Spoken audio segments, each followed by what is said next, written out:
In the bustling streets of 1920s America, a man named Charles Ponzi captured the imaginations and bank accounts of thousands.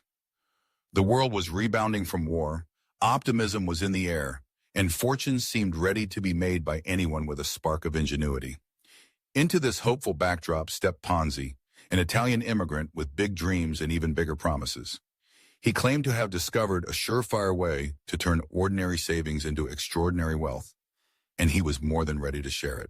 The heart of Ponzi's proposition revolved around an obscure opportunity in international postage, specifically something called International Reply Coupons, or IRCs.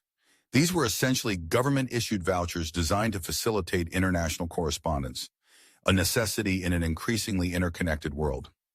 Ponzi believed, or at least insisted, that by capitalizing on price differences in these coupons between countries, he could buy them cheaply abroad and redeem them at a profit in the United States. Using this strategy, he hurriedly assured investors that he could deliver a jaw-dropping 50% return on their investments in just 45 days. Word of his extraordinary promise traveled fast. The idea seemed elegant, lucrative, and, most importantly, legal. People from all walks of life, from bakers to bankers, scrambled to hand over their savings to this magnetic entrepreneur.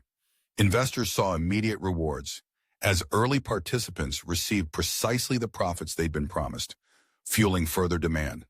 Friends told friends, colleagues told colleagues, and within months, Ponzi's operations swelled beyond Boston, sending ripples throughout the country.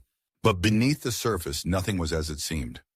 While Ponzi touted the intricate workings of international arbitrage, his scheme had little to do with postage stamps and everything to do with human psychology. Instead of generating legitimate profits, Ponzi simply used the influx of money from new investors to pay off earlier ones. This approach temporarily maintained the illusion of unending prosperity, even though the underlying investment was little more than smoke and mirrors. As word spread and skepticism mounted, questions began to surface. Could this arbitrage really fuel such fantastic returns? Government officials, journalists, and even a few shrewd investors started digging, discovering that there weren't nearly enough IRCs in circulation to account for the enormous sums being raked in. Promised returns depended less on clever trading and more on attracting a continuous stream of new participants. The house of cards was trembling. The inevitable collapse came swiftly and dramatically.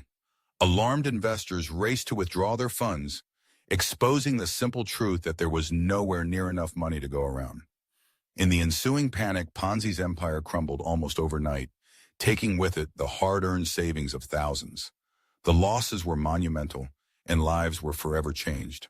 Yet, Charles Ponzi's impact persisted long after the dust settled. The disaster gave name to a new type of fraud, the Ponzi scheme, now synonymous with financial deception. The structure is deceptively simple.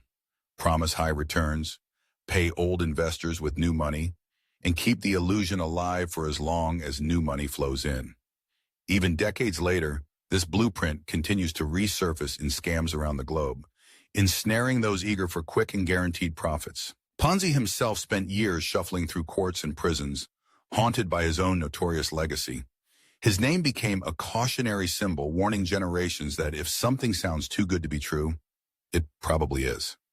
The story of Charles Ponzi remains a powerful reminder of the dangers of unchecked optimism, the power of persuasion, and the hidden pitfalls behind promises of easy riches.